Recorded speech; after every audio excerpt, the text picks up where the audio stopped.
Небесни Татко,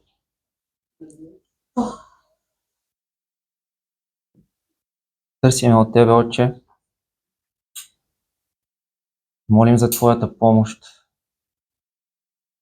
да погледнем на онова, което Ти си извършил, не толкова на онова, което ние можем да Ти дадем, на онова, което Ти вече си дал за нас. И в отговор на това да Ти върнем онова, което на Теб Ти се е видяло угодно и да извършим онова, на което Теб Ти се е видяло угодно, Татко. Помогни ни да видим Твоето действие, нека то да е основата, нека то да е първопричината, нека то да е канарата, на която да се съгради нашия живот. И онази изповед, която всеки един от нас е направил, да бъде наистина добра за Теб и за Твоята прослава. В името на Исус Христос се молим. Амин.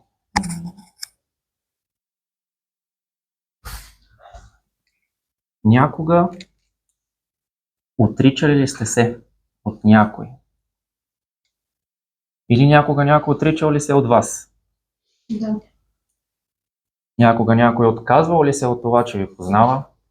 Или може би вие сте били тези, които сте се отказали от това, че познавате някой, който е близък за вас?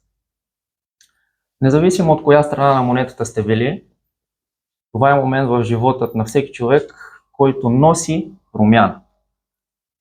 И то не каква да е промяна, а много дълбока промяна. Вече може би се сещате за какво ще говорим днес. Ще разгледаме именно този момент от историята на един от 12-те апостоли на Исус, а именно апостол Петър.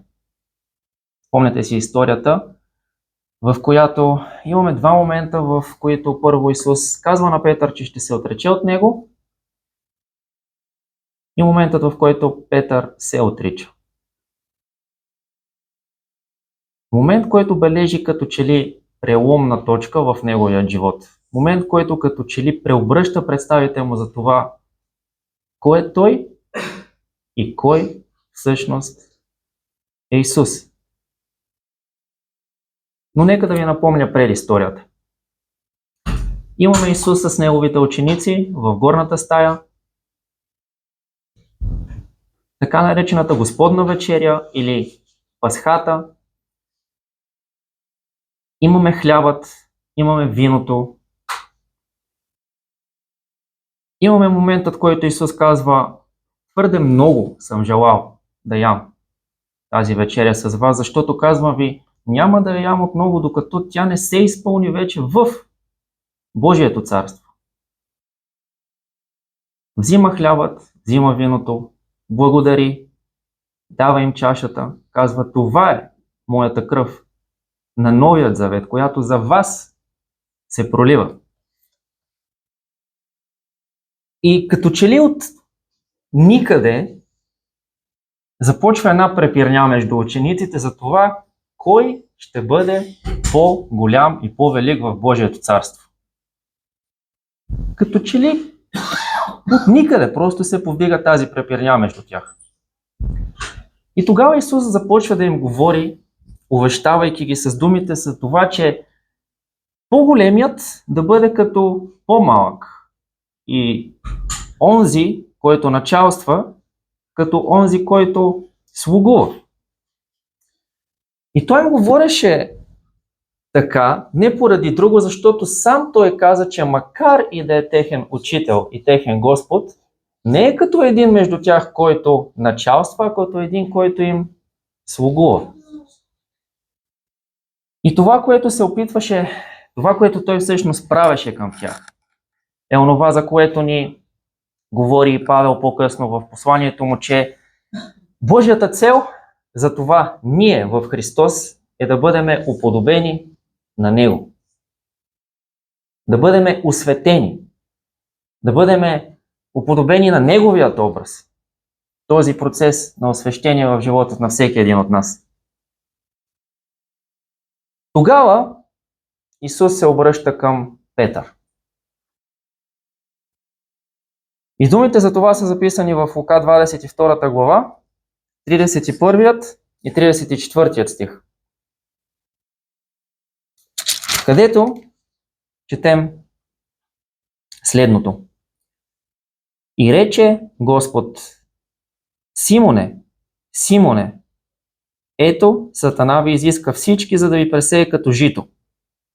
Но аз се молих за тебе да не отслабне твоята вяра и ти, когато се обърнеш, утвърди братята си. Петър му рече: Господи, готов съм да отида с тебе и в тъмница, и на смърт.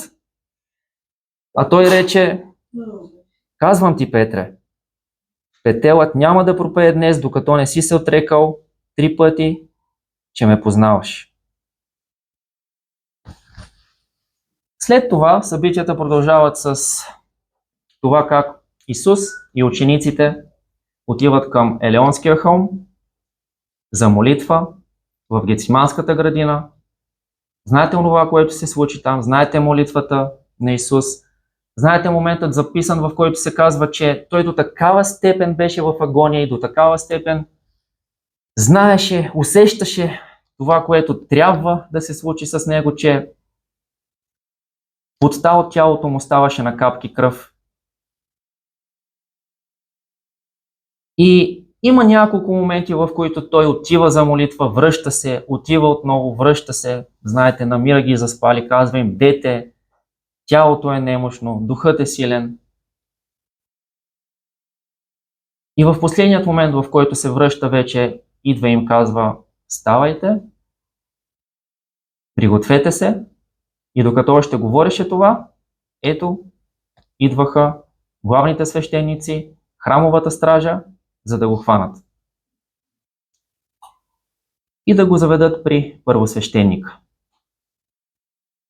По-надолу в същата 22 глава, от 54 до 62 стих, четеме: и като го хванаха, заведоха го и въведоха го в къщата на първосвещеника. А Петър следваше отдалеч. И когато бяха наклали огън насред двора и бяха насядали около него, той и Петър седна между тях. И една слугиня, като го видя седнал до пламъка, вгледа се в него и рече: и той я беше с него. А той се отрече, казвайки: жено, не го познавам. След малко друг го видя и рече: и ти си от тях. Но Петър рече: човече, не съм. И като се мина около 1 час, друг някой настоятелно казваше: наистина и този беше с него, защото е галилеянин. А Петър рече: човече, не знае какво казваш. И на часа, докато още говореше, 1 петел пропя. И чуйте, и Господ се обърна да погледна Петър. И Петър си спомни думите на Господа, как му беше казал: преди да пропее петела днес, и 3 пъти ще се отречеш от мен. И излезе вън да плака горко. Кой всъщност беше Петър? Знаем, че това беше един от 12-те апостоли. Знаем, че всъщност името Петър беше име, което му беше дадено по-късно от Исус. Първоначалното му име беше Симон. Знаем за характера му, който е белязан от това, че той е импулсивен. С това, че той винаги е този, който пръв говори, винаги е този пръв, който действа. Много често намираме това в Евангелията. По-късно в Деяния на апостолите разбираме, че той е смятан като лидер на тази група от апостоли, като техен водач, като този, който излизаше и говореше първоначално, като този, който ги водеше, така да кажем. Знаеме, че за неговия живот има писано най-много в Евангелията. Има най-много преживявания, записани с него. Знаеме за призива му да остави рибарството, да стане ловец на човеци. Знаеме за всичките чудеса, на които беше свидетел. Чудесата като изцеляването на тъщата му, ходенето по водата, монетата в устата на рибата, преображението на планината, а по-късно и празният гроб, защото той беше един от първите, които намери гробът празен. Знаеме за моментът, в който той пита Господ колко пъти да прощавам. До 7 пъти ли? Исус му казва, не ти казвам до 7, но 77 по 7. Знаеме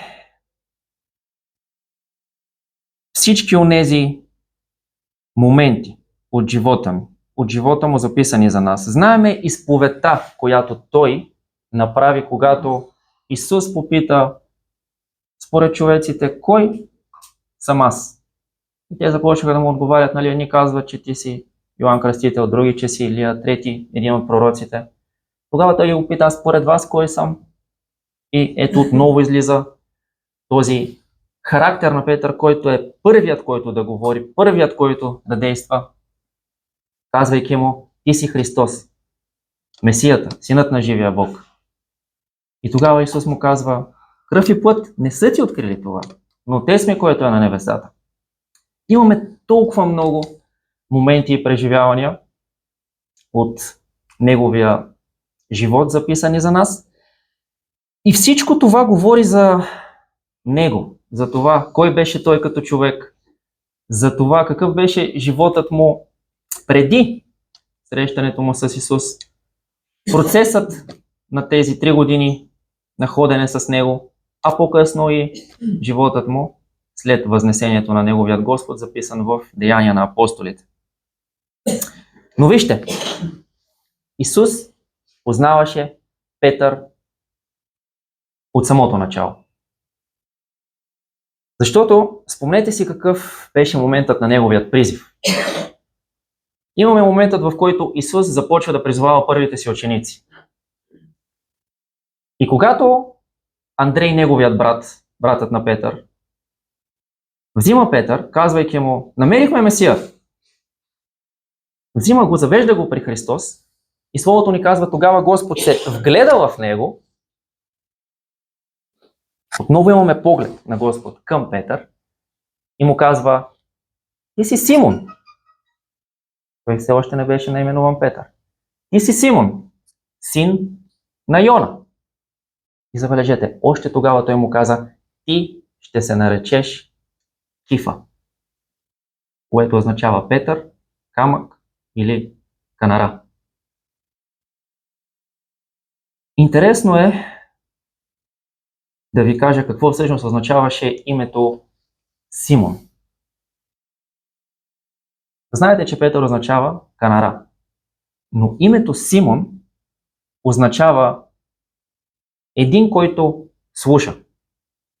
Човек, който слуша. Или един, който слуша онова, което Бог говори. И това е много интересен момент, защото неведнъж ни се казва в Словото, който има уши, нека слуша. И вижте, моментът, в който Исус призова Петър и му каза, ти си Симон, син на Йона, ти ще се наречеш Кифа. Там беше моментът, в който Исус направи съзнателният избор да обича Петър. Не Петър беше този, който дойде към Исус и му каза, аз ще бъда твой ученик. Но Исус беше този, който още от самото начало знаеше, че той е Симон, че той ще се нарече Петър, че ще премине през всичките онези моменти на освещение в живота си, моментът на отричане, всичките онези моменти, в които той щеше да се бие в гърдите и да казва, Господи, аз съм готов и на смърт да отида за теб, което по-късно истори. Ние имаме моментът на това преумяване в него, моментът, в който представите му за живота, така да кажем, се преобръщат. Но Исус направи съзнателният избор да го възлюби. И това възлюбване беше стартирало много преди този момент, в който Исус да се срещне с него. Защото още от създанието на света ни се казва, Исус беше определеното пасхално агне. Той им каза по-късно, не аз ли избрах вас? Не вие, така де, не вие избрахте мен, аз избрах вас. Не аз ли избрах вас? Не ме бъркай. И ви избрах да принасяте плод и плодът ви да бъде траен. Така че, четейки тези неща, записани в всичките преживявания на Исус с апостолите, постарайте се да вникнете в онова, което беше запланувано, така да кажем, още от вечността. И както казва по-късно и апостолът, на определеното от Бог време. Тоест имаше време, което трябваше да се изпълни. Имаше време, което трябваше да се пророкува за Месията. Имаше време, което трябваше да се донасложи, така че когато дойде моментът, който Бог е определил да изпрати сина си, да се въплати. И не поради друга причина, ами за да спаси онова, което не може да донесе спасение само за себе си. Защото той трябваше да се оприличи като един, който е като нас, човек. Затова Исус, вижте, прието е да се казва 100% човек и 100% Бог, или напълно човек, напълно Бог, но има там един събор в миналото, 4-5 век, който говори за това, че е правилно да се нарече истински човек, истински Бог. Вера хомо, вера диос. Истински. Във всичко се оприличи на нас. И грях не се намери в него, ни се казва.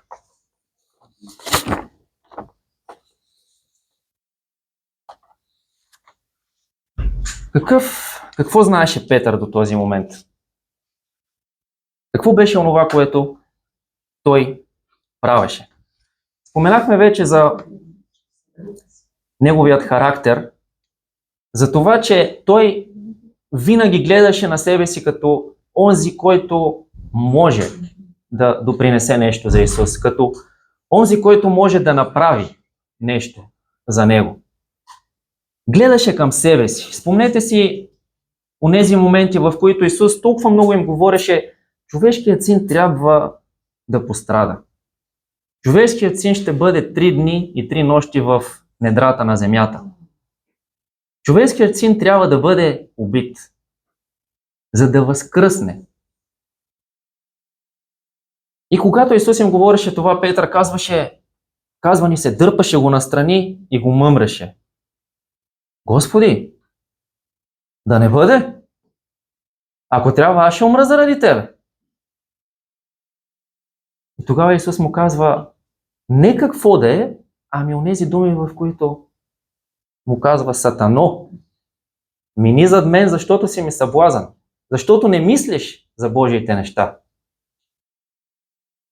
Петър не разбираше до този момент онова, което Исус вършеше не само за него, ами за всички онези, които той беше възлюбил с вечна любов.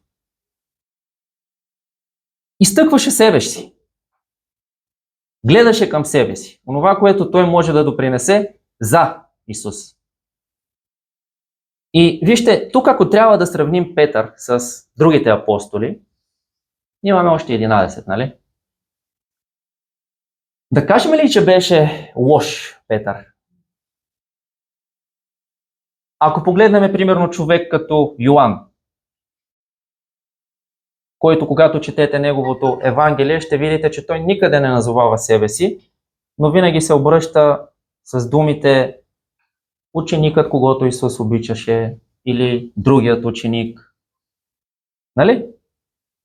На него му беше достатъчно да каже просто ученикът, когото Исус обичаше. Да кажем ли, че единият е по-добър, а другия е по-лош? Не.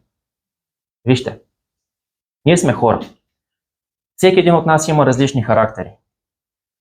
Всеки един от нас има различни съдби. Всеки един от нас живее животът по начинът, по който Бог е определил да бъде изживян за него. Но има едно нещо, което ни обединява. И това е Христовата любов към всеки един от нас. Изразена по онзи начин, че да освети всеки един от нас и да го доведе до онова уподобяване на Христовият образ. Има толкова много разклонения в животите ни. Но една цел, за която ни се казва още в Старият завет, в Исаия: на мене погледнете и спасение бъдете. На него погледнете и спасение бъдете. Но вижте, в Божият промисъл Петър трябваше да падне.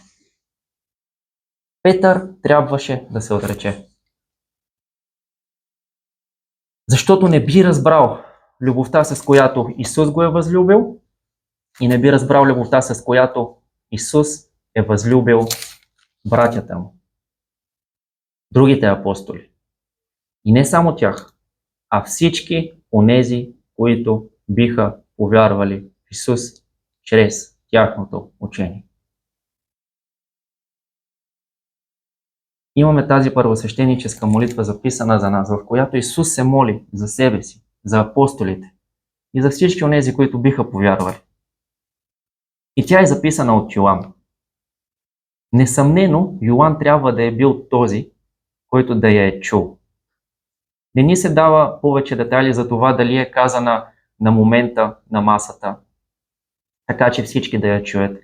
Или е била молитва, в която Исус е отишъл, както обикновено правеше, отделяше се и се е молил сам, и може би Йоан е бил близичко и го е чул. Но е истина. Защото когато Исус се моли, то неговата молитва е сигурна. То неговата молитва е в съответствие с волята на Отца. Защото той не слезна да свърши своята си воля, но волята на Отца.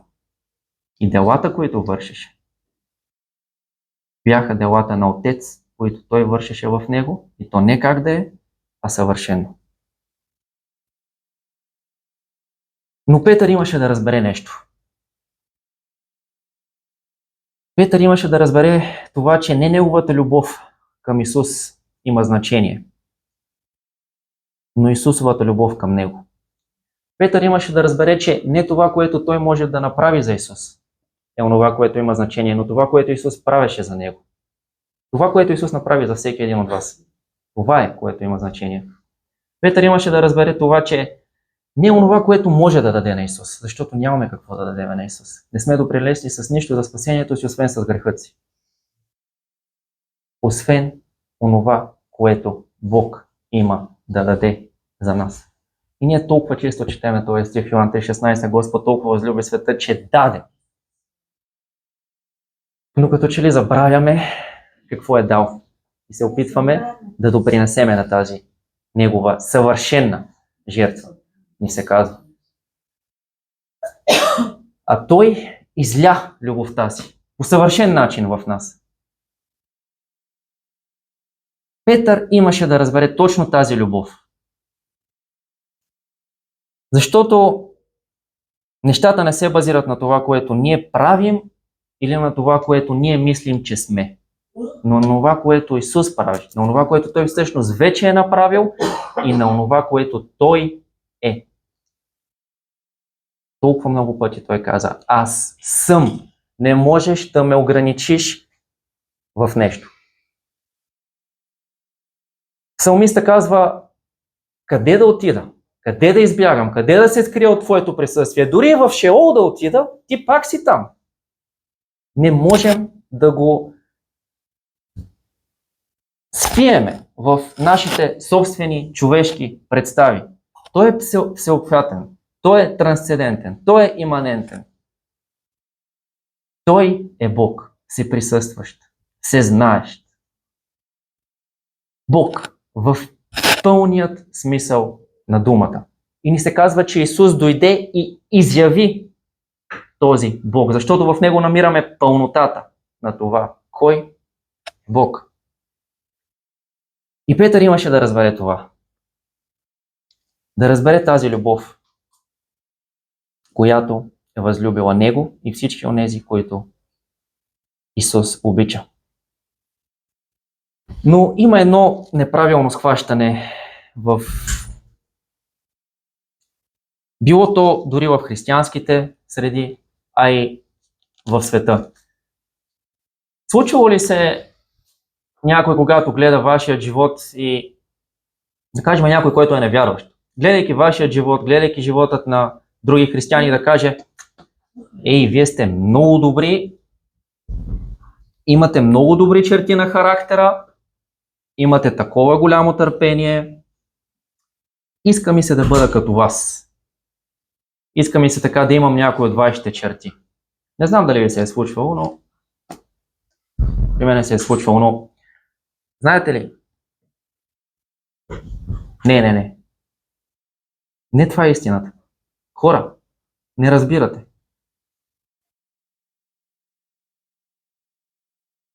Аз съм просто един окаян грешник, на когото е било показано милост. Нищо повече. Павел казва: не вече аз живея, но Христос живее в мен. И делата, които върша, не са от себе си, но Той е този, който върши тези дела в мен. Разбирате ли, ако по някакъв начин се опитате да насочите погледът към вас, към вашето добро, към вашето благоденствие в този живот, пропуснали сте целта. Пропуснали сте целта да насочите погледа към единственият, който има достоинството и заслужава да бъде насочен този поглед към него. Затова е важно да знаем как да свидетелстваме за Христос на другите. Не аз, не мен, Той е. Той е. Не аз. Това, което Петър имаше да учи. Не съм аз. Той е. А Павел говори за един закон, който намира в себе си, казвайки: когато желая да върша добро, злото е близо. И имам желание за доброто, обаче нямам силата да го върша. И продължава и казва: окаян аз човек, кой ще ме избави от смъртта на това тленно тяло? Благодарение на кого? На Господа. Има спасение в нашият Господ и Спасител Исус Христос. Има избавление от смъртта на това тленно тяло. И вижте, ако Павел намира този закон у себе си, знаете кой беше Павел, нали? Считане за един от, така да кажем, най-добрите апостоли. Ако той намира този закон у себе си, колко повече ние?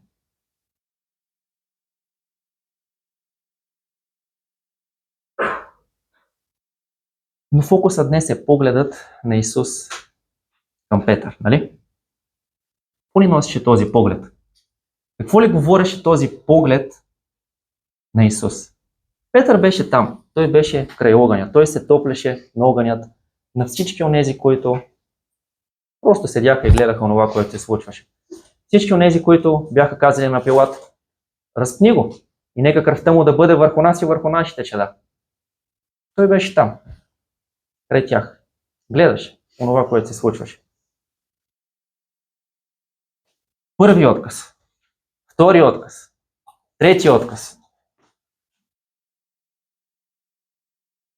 Вижте, той най-вероятно го направи неосъзнавайки онова, което вършеше. Той най-вероятно го направи просто от страх. Има един такъв скрит момент в човека на самосъхранение. И при отричане, когато си заплашен, има един инстинкт в човека който първо казва да се отречеш. Това беше онова, което се случи с Петър. И той не го осъзнаваше в онзи момент на първо отричане, на второ отричане, докато не стигнахме момента на третото отричане и ни се казва, докато още говореше, пропя петела. И вижте, той си спомни за онова, което Исус му беше казал. Спомняте ли си какво ви казах, че означава името Симон?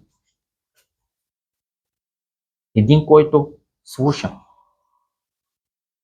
Той си спомни онова, което Исус му беше казал. И ни се казва, излезна вън и плака горко. Давид казва в сърцето си, скрих словото ти, за да не ти съгреша. Който има уши, нека слуша.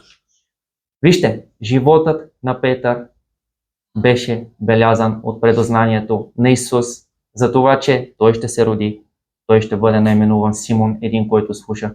Той ще бъде онзи, който ще бъде призован от него, той ще бъде онзи, който ще се отрече от него и той ще бъде онзи, който ще бъде свидетел за него след това. С силата на Святия Дух. Защото Петър беше силен и на слово, и на дело след това. Но в Божието провидение той трябваше да падне, за да се научи. Но Бог избра да го възлюби. Бог избра да възлюби вас. Да, казвам ви го. Бог ви обича, защото говоря на хора, които са осъзнали Христовата жертва за тях. Не говоря на хора, които не познават Христос. И мога с чисто сърце да кажа, да, Бог ви обича. И щом ви обича, Негова е отговорността да ви заведе там, където има да ви заведе. Защото той казва, ако не отида да ви приготвя място, не можете да дойдете. Затова аз отивам да извърша волята на Отца ми, да извърша онова, което трябва да извърша на кръста, да бъда убит, но и да възкръсна. И да отида да ви приготвя място, за да бъдете с мен. Там, където съм аз, да бъдете и вие.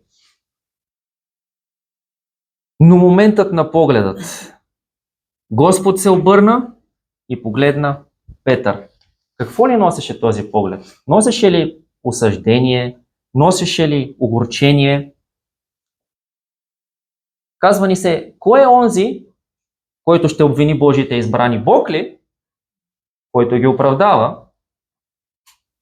Кой е онзи, който ги осъжда? Христос ли? Който умря за тях и възкръсна? Дали пък носи се огорчение този поглед? Дали носи се усещането на това? Видя ли? Казах ти. Казах ти, че ще се отречеш. Не. Той носеше топлотата на онези думи, които Исус му беше казал. Аз се молих за теб. Да не отпадне твоята вяра.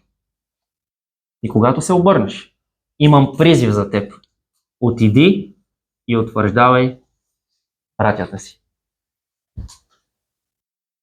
С други думи, Петре, обичам те. Разбираш ли го? Петре, не можеш да надхвърлиш моята любов. Не можеш да надхвърлиш това, което аз правя за теб. Имам дело от Отца ми, което трябва да извърша. Но дързай, аз те обичам. Аз отивам да извърша това, което имам да извърша. Но ти продължи. Не се отказвай. Не спирай. И тук можете да видите разликата с това, какво беше отношението на Исус към Петър и на Исус към Юда. Защото към Юда той каза онова, което вършиш, върши го бързо. И за него Исус не се молеше. Но към Петър отношението му беше, молих се за тебе, да не отпадне твоята вяра. И когато Юда осъзна, че е предал невинна кръв, Юда не направи онова, което всеки един от вас би трябвало да направи, когато падне. А именно да се върне бързо при Бога. Да не се отделя от Него. Бързо при Него. Както Петър каза, при кого да отидеме, само ти имаш думи на вечен живот. Юда не знаеше това. Юда не го разбираше. Той разбра, че беше предал тази невинна кръв. Но отиде и взе живота си. А за Петър ни се казва: плака горко. Какво ли се е случило през всичките от тези дни, в които Исус му се яви след това? Какво ли се е мислил Петър? Какво ли се е случило в главата му? Не ни е казано. Но имаме моментът, в който Исус, след като е възкресен, връщайки се при тях, отива и запитва Петър: Петре, любиш ли ме? Представете си как се е чувствал Петър. Идва Господ към него и Петър знае какво е направил. Знае как се е отрекал от него. Знае всичко това, което Исус премина на кръста. Знае всичко това, което се случи с него. Смъртта му. Знае, че вече е възкръснал. И може би е бил така с поглед надолу.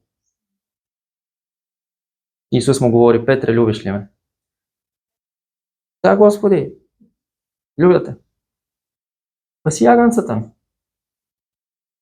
Втори път: Петре, любиш ли ме? Да, Господи, любя те. Паси ягънцата. Петре, любиш ли ме? Вижте, няма случайности. Няма случайности в това, че го попита 3 пъти. Да, много хора казват, че това е възстановяването на Петър. Но има много по-дълбоко значение от това. Осъзнаването на Петър. Онова, което Исус направи за него. Защото той го попита въпросът, който Петър смяташе, че може да изпълни. Любиш ли ме? Всичко това, което Петър казваше преди това. Аз те обичам, аз ще умра за теб, аз ще отида вместо теб.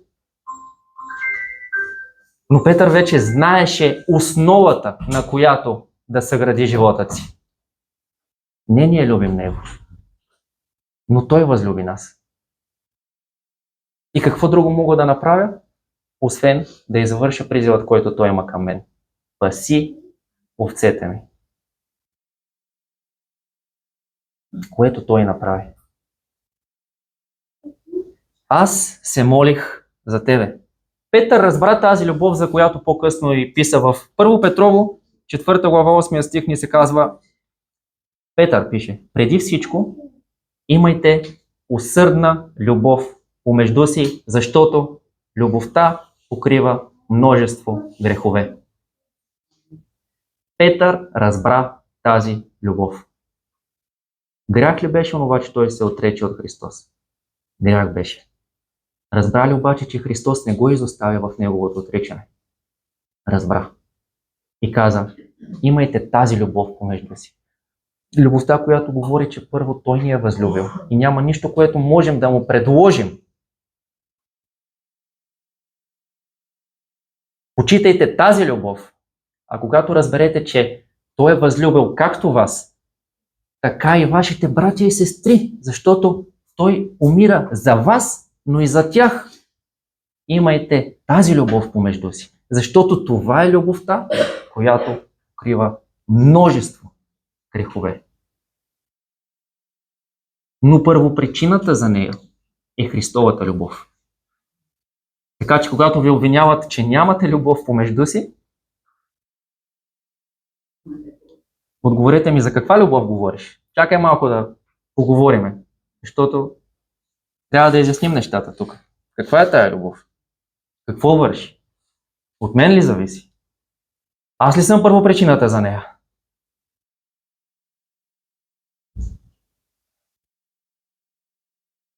Няма грях, който да не може да бъде простен или покрит от Христовата правда. Няма такъв грях. Да, знам, че Словото говори за един грях на отхвърляне на Святия Дух и това е друга тема. Но няма грях, който да е изповядан с чисто сърце, под въздействието на Святия Дух и да не бъде простен. Няма такъв грях. Вижте, Исус беше обвинен именно в това, че той яде и пие с грешници и вирници. Той им каза, че човешкият син има власт както да изцелява, така и да прощава грехове, за което го обвиниха, че богохулства. Той беше този, който доведоха при него онази жена, хваната в акта на прелюбодействие, и той каза: жено, къде са твоите обвинители? Кой е този, който те обвиня? Тя каза: няма ги, Господи. Отидоха си. Тогава той казва: и аз не те обвинявам. Онова, което най-вероятно и Петър е разбрал: Петре, не те обвинявам, но те обичам. Любовта, която те дърпа към мен, любовта, която те привлича към мен и те прави така, че да желаеш повече и повече от мен. Защото ние, преди да бъдем съживени от Бог, дори не можем да го пожелаем. Дори не можем да помислиме за това, да му бъдем угодни по какъвто и да е начин, ако той в пръв не подейства в сърцата ни. С тази толкова дълбока, истинска и променяща любов. Искрено покаяние под въздействието на Святия Дух. И вижте, то не може да бъде предизвикано. Не може да бъде изфабрикувано, така да кажем. Не може да бъде забавено, не може да бъде предсказано. Исус казва: вятърът духа където ще, и чуваш шума му, обаче не знаеш нито откъдето идва, нито откъде идва, нито на къде отива. Така е със всеки роден от духа. Той върши всичко, както му се е видяло угодно. И тук се сещам за двамата разбойници, които бяха раснати от двете страни на Исус. Помняте си историята, нали? Единият му казваше: Божият син, спаси себе си, да спаси и нас. Слезни от кръста. И Словото казва: тогава другият започна да го мъмри и да казва: и от Бога ли не се боиш?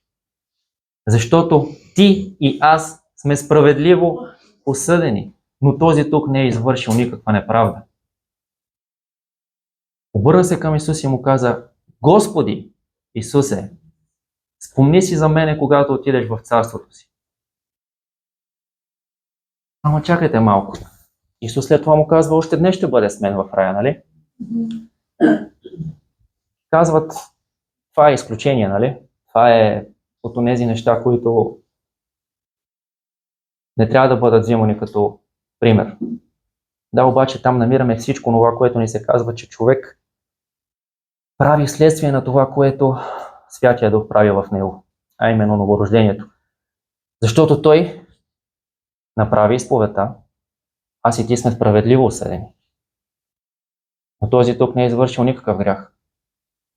И второто нещо, което направи, е, че призна Господ, че призна Исус за Господ.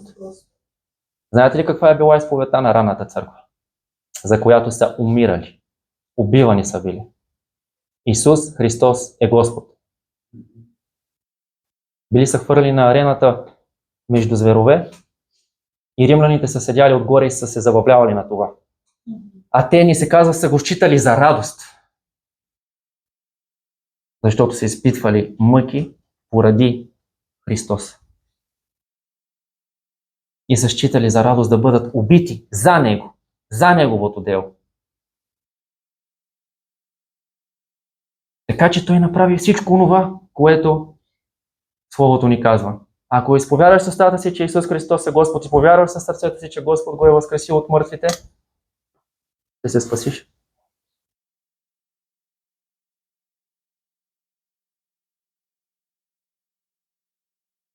Това беше покаяние и признаване на господството на Исус. Но какво научи Петър и какво направи всъщност Исус за него? Да, Петър научи онова, че Исус обича с вечна и безусловна любов. Не е това, мислех си, че е другия стих, който казва: наистина те възлюбих с вечна любов, затова продължих да ти показвам милост, тук е другото. Нали? Но вижте, знаете ли какво всъщност Исус направи за Петър? А и за всеки един от нас. Исус избра кой да бъде този, който да го нарани. Чувате ли? Исус избра кой да бъде този, който го наранява. И там стоим всички. Там стои неговата невяста. Там стои неговата църква.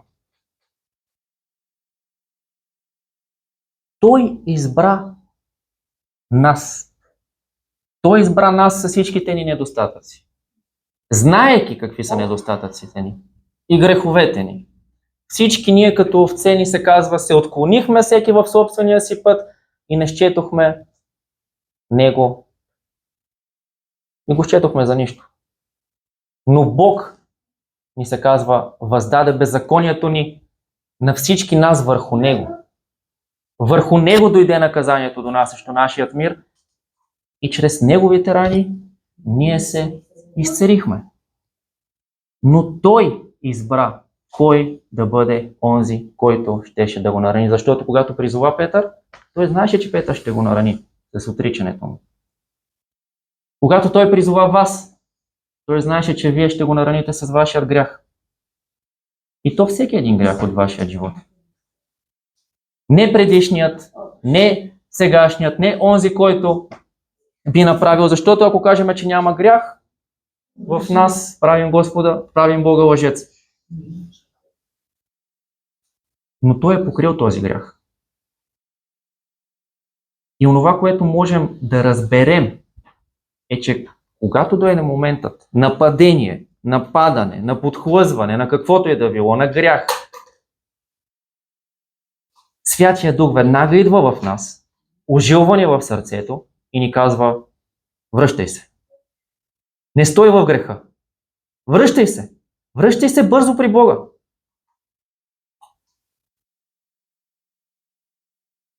Помните ли си какво направи Давид, когато се греши? И когато се роди по-късно детето, знаейки, че най-вероятно Бог ще отнеме животът на това дете. Толкова дни той седеше по лицето си, скърбеше, покаяние и се молеше на Бог. Това е разликата, която прави онези, които са негови, прави разликата между онези, които са негови, и онези, които не са негови. Онези, които никога не са били призвани по онзи вътрешен начин. До тях е достигнал само външният призив, но те са го отхвърляли по един или друг начин. Но вътрешният призив, който идва с ожилването в сърцето, под действието на Святия Дух, е истинският, който веднъж новороден. Той говори за това, че ако веднъж си новороден, то ти си спасен. Истинско новорождение, променящо представите ти за живота, корен. И знаете ли защо хората се страхуват да повярват? Страхуват се от това, че живота им ще се промени. Страхуват се от това, че ще трябва да изоставят собствените си разбирания, защото те знаят, че трябва да го направят. Знаят, че има следствие на това нещо. И се страхуват от него. Не го желаят. Но когато дойде това действие на Святия Дух, има едно нещо, което се нарича неустоима благодат. Неустоима е. Не можеш да я устоиш. Няма какво да направиш, освен да й се предадеш. Защото очите ти се отварят. Виждаш светът по различен начин. Разбираш собственото си състояние пред Бог. И единственото смислено нещо, което следва да направиш, е да тичаш към Него. Но това няма как да се случи. Дори не може да го пожелаеш, ако Бог не е подействал преди това.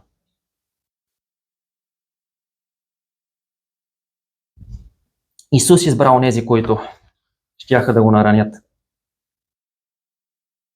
Ефесяни 5 глава 25 стих ни се казва: мъже, любете жените си, както Христос възлюби църквата и предаде себе си за нея. Един мъж, една жена, един Господ, една невяста. Би ли отишъл Господ при друга невяста? Не. Има ли такива, които не са негови? Съжалявам, но това е, което говори Божието Слово. Не можем да го променим, не можем да го изкривим. Ние не знаеме кои са те. Затова свидетелстваме за Исус. Затова говорим за Него и Неговото действие. На Него погледнете. Но Исус познава своята невяста. И Той дава живота си за нея. И няма нищо, което да отнеме невястата му от ръката му. Нищо. Сигурност в спасението ви. Сигурност в Неговото дело. Сигурност в Него.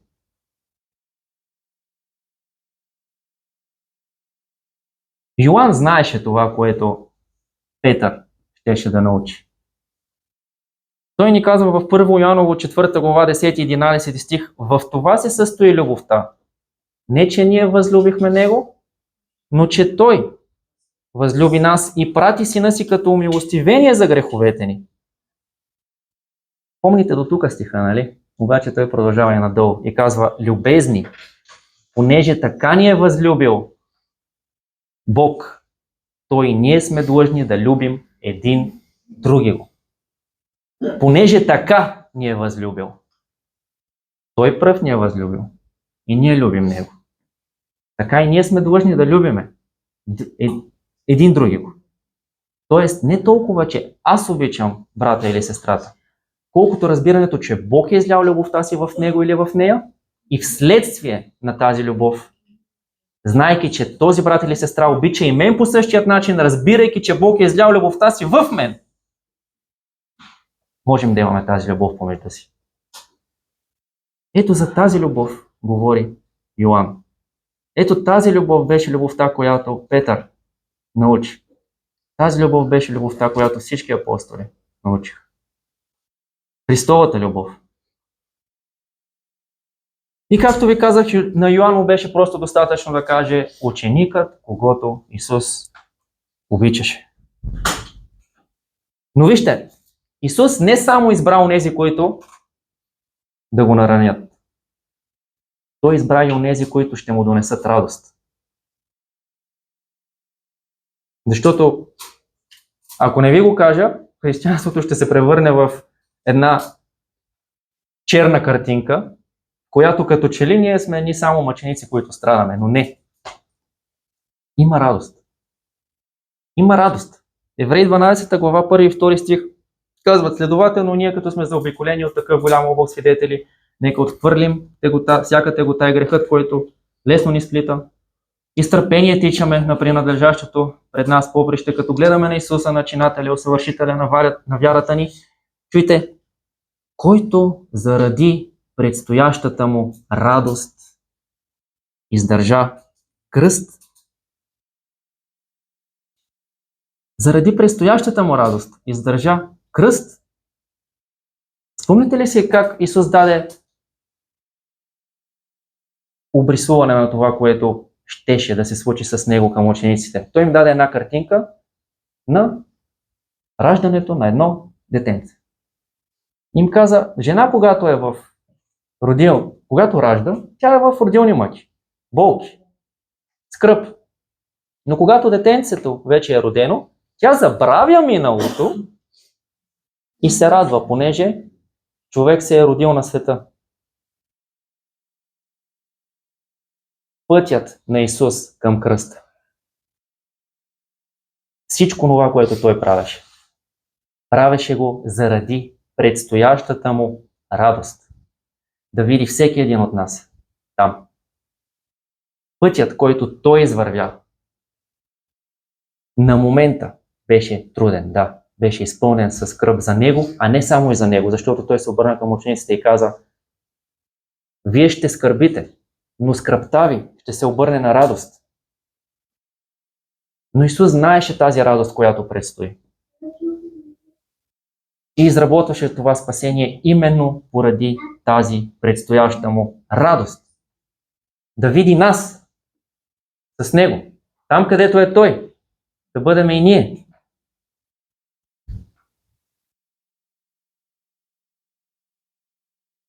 Това беше онова, което движеше Исус напред. Това беше онова, което му напомняше, че всичко има смисъл. Няма нищо безцелно. Всичко, което върша, е със смисъл. Петре, погледът му, дързай. Радостта ми да бъде пълна в теб, понеже аз те възлюбих. И той се обърна към него като Господ. Защото думите, записани в Евангелието, казват, не и Исус се обърна към него, а и Господ се обърна към него. Той се обърна като един, който е Господ над живота му. Като един, който има власт над живота му. Като един, който е взел животът му в ръката си и се грижи за него. Независимо от неговото отричане, независимо от неговото падение, независимо от него самият, Исус беше казал, ти си мой. Ти си мой. И това е, което казва на всеки един от нас. Ти си мой. Молих се за тебе. Дълбока, истинска и непоклатима любов. И вижте,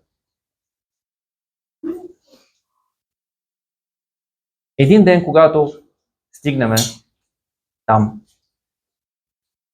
казвам ви, Бог ще се зарадва много повече от вас. Исус ще се зарадва много повече от това да види вас, отколкото вие да видите Него. Радостта му ще бъде много по-голяма за това ние да отидем там, отколкото радостта ни, която ние можем да изпитаме от това, че го виждаме. Той го издържа всичкото заради предстоящата му радост. Бащата, когато видя блудния син да се завръща, ми се казва, втурна се към него тичайки, хвърли се на гърба му, прегърна го, целуна го. Радостта му беше там, защото този негов син беше мъртъв и оживя. Изгубен беше, но се намери. Това е радостта, за която Исус извървя, извърши всичко това, което извърши. И ние имаме увереността за тази радост. Защото Той казва, за да може радостта ми да бъде в вас пълна. Поради Неговата любов и поради това, че Той ни е възлюбил. Погледът на Господ към Петър носеше това. Обичам те. Обичам те. Дързай. Бъдете благословени. Небесни Татко,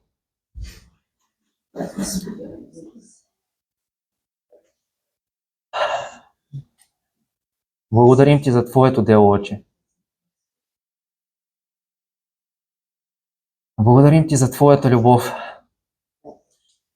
която си излял без мяра в сърцата ни. Благодарим Ти за Духът, който си излял в нас. Благодарим Ти за общението, което имаме с Тебе, в Твоето Слово. Татко, думите не могат да изразят онова, което искаме да изречем, онова, което искаме да кажем.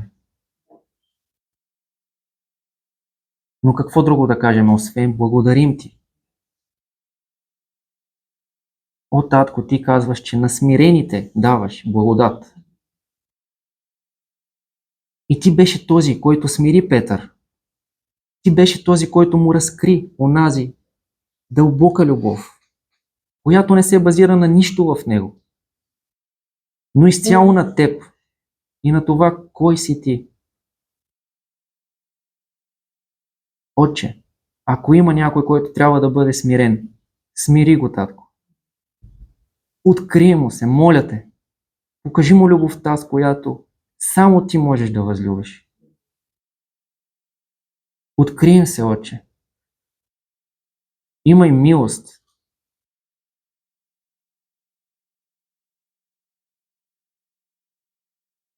Благодарим ти, татко. Благодарим ти в името на Исус Христос. Амин.